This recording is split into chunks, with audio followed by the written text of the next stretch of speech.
일기를 쓰면서 이렇게 영어를 가르치세요? 아, 지금 초등학교 3학년입니다. 초등학교 3학년.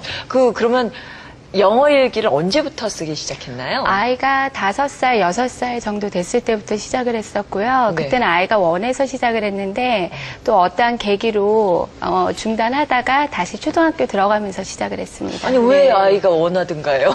영어로 일기를 쓰는 거. 5살 됐는데 아이가 그 어릴 때부터 자기의 생각이나 그런 일상 같은 것을 그림이나 글로 표현하는 것을 굉장히 좋아했었습니다. 네. 그래서 그때 시작하게 되었습니다. 그림 일기를 그러면 예. 쓰셨군요. 영어 이제 우리가 배우는 방법이에요. 그 단계가 이제 reading, writing, speaking, 그다음에 listening 있지 않습니까? 예. 이 중에서 writing이 가장 어떻게 보면 그 마지막 단계, 힘든 단계라고 할 수 있는데 예. 왜 그러면 그 writing, 영어 일기를 또 선택을 하셨습니까? 동기가 뭘까요?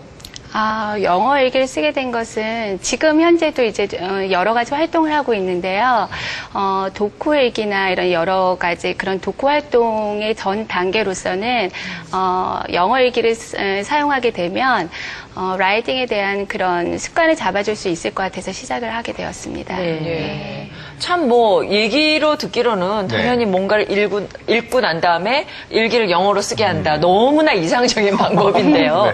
그렇지만 그것을 어떻게 아이들에게 그것을 표현할 수 있도록 구체적으로 가르치는지 궁금한데요. 영어 일기를 처음 쓰게 됐을 때는 아이와 충분한 대화를 나눴습니다. 그러니까 일기라는 것이 단지 일상생활에 대해서만 쓸 수 있다면 너무나 지루하고 주제가 너무 국한되어 있잖아요. 그래서 아이와 그 하루 동안에 있었던 일을 많이 이야기를 나누면서 교감을 나눈 것을 우선적으로 했었고요. 네. 그날을 쓸 일기에 대한 주제를 그렇게 정하면 아이가 그것을 그림으로 표현하고 짧게 글로 표현할 수 있게 했었습니다. 근데 보통 이제 일기라고 하면은 남이 보면 안 되는 게 일기인데 이제 어머니께서 이제 보시는데요. 근데 보시면서 혹시 이게 틀렸다. 여기 왜 비동사가 이게 들어갔니? 체크해 주시고 이러시나요? 지금도 거의 체크는 안 해주고 있습니다. 왜 그러냐면 아이들이 영어가 모국어가 아니기 때문에 일단은 부담감을 갖고 있잖아요. 그래서 편안하게 할 수 있도록 체크를 안 해주고 있고요. 그러니까 영어 스펠이나 그런 문법적 오류를 체크해 주다 보면 아이가 영어에 대한 흥미가 떨어질 수 있다고 생각을 했습니다. 그래서 지금도 스펠 테스트 같은 것도 보지 않고 있고요. 문법도 따로 공부를 시키지 않고 있습니다. 그러다 보면 일기에 오늘 밥 먹었다, 놀았다 이런 단순한 얘기가 나올 수 있는데 어머니께서는 지혜롭게도 그것을 독후 일기로 바꾸셨어요. 뭔가를 읽고 난 다음에 쓸 수 있게. 어떤 아이디어로 그런 걸 시작하시게 되셨어요? 다시 아이가 영어 일기를 쓰기 시작한 것이 초등학교 1학년 때였습니다. 그때 시작을 하면서 그냥 단순히 책을 읽고 그냥 그거를 써머리 시키면 너무 힘들고 라이팅이 너무 어렵다고만 느낄 것 같았습니다. 그래서 처음에는 한 1년 정도는 책을 읽고 마인드맵식으로 풀어나갔습니다. 커다란 주제를 하나 가지고 그물망 하듯이 연결고리를 지어서 질문을 하면 아이가 그거를 영어로 스피킹을 하고 그것을 다시 라이팅으로 할 수 있게끔 이끌어 나갔고요. 그때만 해도 아이가 스펠도 너무 많이 틀렸고 스피킹은 잘하는 반면에 라이팅은 너무 안 됐었는데 그런 식으로 하다 보니까 아이가 그냥 즐겁게 느꼈던 것 같습니다. 그렇게 하려면 엄마도 아이와 똑같이 책을 읽고 똑같이 하셔야겠네요. 그렇죠? 근데 저희 아이도 사실상 그 영어 일기를 뭐 자기가 쓴다 그래서 썼는데 숙제가 되고부터 딱 안 하더라고요. 이렇게 다른가 봐요. 아이 흥미를 끝까지 잡아놓기가 쉽지 않았을 텐데 어떻게 그렇게 하셨어요? 저 같은 경우는 아이의 환경을, 그러니까 모든 영어뿐만이 아니라 모든 교육의 기본이 독서라고 생각을 했습니다. 그래서 어렸을 때부터 독서 위주로 많이 이끌어왔는데요.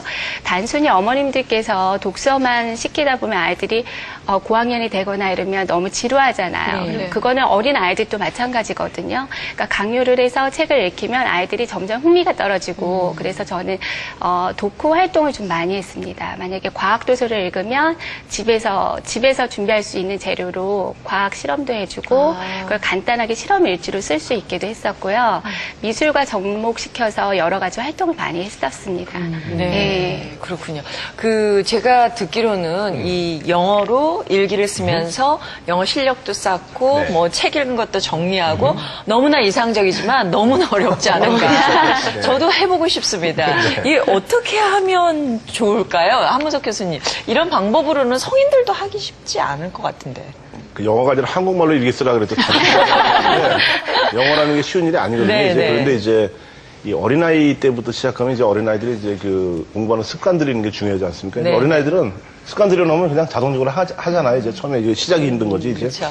근데 지금 말씀하신 대로 보통 이제 영어의 내기는 듣기 말하기 이렇게 쓰기 중에서 이 라이팅, 쓰기가 제일 특히 이제 혼자서 하기 힘든 게 그거예요, 이제. 네. 왜 그런가 하면 혼자 하고 끝나는 것이 아니라 누군가가 좀 봐줘야 되고 누군가가 글이라는 거는 그렇죠. 글로서 누구와 의사소통하는 거거든요. 그렇죠. 이게 혼자서 독백이 아니기 때문에 혼자 하기 힘든 거여서 어머니가 봐주시면 좋은데 문제는 어머니하고 계속 이렇게 글로 주고받고 편지 그것도 힘들단 말이에요. 지금 여러 가지 방법이 있는데 지금 하시는 방법이 좋은 것이 일단은 독서 읽고서 감상을 써보라든지 하는데 그 어렸을 때는 뭐 감상이 어딨어 아무 생각이 없지 이제 그럴 때는 하다못해 네가 읽고 나서 생각나면 아무거나 써봐 한 단어도 좋아 네. 주인공 이름 써도 좋고 아니면 책 제목 생각나면 그것도 좋아 이렇게 해서 스타트는 그렇게 하는 거예요 이제 그래서 이런 거 놔둬요. 틀려도. 해버려 두면 그게 조금씩 진행이 되는 게 어떻게 진행되냐면은 거기다 자유를 주면 돼요. 네 맘대로 해라 이렇게 놔두면은 아이가 더 쓰고 싶은 욕구가 생겨요 이제. 애씨 우리 엄마는 왜 나 더 쓸 수 있는데 자꾸 지가 쓰게 되면서 조금씩 발전하거든요 이제. 그렇게 하면 애가 전혀 질리지 않고 뭐 한국말로도 뭐 학교 다니면서 영어 뭐 한글도 하겠지. 영어는 또 영어대로 하면은 이건 이거대로 이게 두 가지 동시에 한글과 영어 동시에 이제 발달하게 이렇게 되는 건데 중요한 거는 지금 어머니 그렇게 하고 계신 것 같은데 강요하면 안 돼요. 하다 보니까 야 스펠링이 좀 틀렸다라든가 여기 뭐 동사 빠졌네 뭐 이런 거 하면 안 돼요 이제. 그냥 가만 내버려두고 뭘 하든지 내버려두면은 그게 제가 그 대학에서도 비슷한 방법으로 수업을 많이 했거든요. 내버려두면 재밌는 게 스스로 고쳐져요. 그게 이상하게. 그래요? 하다 보면 다음에 자기가 알아 이제 무슨 스펠링을 썼는데 자기가 생각해도 쓰긴 썼는데 약간 스펠링 좀 틀린 것 같아. 네. 그럼 엄마한테 너 아무 소리 안 해. 근데 어떻게 그 다음에 책 보다 보면은 그 스펠링이 나오면 이 스펠링 이거구나 하고 자기가 셀프 코렉션 효과가 있어요. 그게. 네. 그러면은 그렇게 해서 외운 단어나 스펠링을 절대로 잊어버리질 않아요. 엄마가 여기 A 빠졌어 이거보다는 자기가 깨치면은 절대로 안 잊어버리거든요 이제. 그래서 그런 면에서 굉장히 효과는 좋으니까 어머니는 옆에서 애가 그렇게 해나가도록 이렇게 소위 말해서 그 영어로 이제 퍼실리테이터로 조언자 역할만 해주면은 네.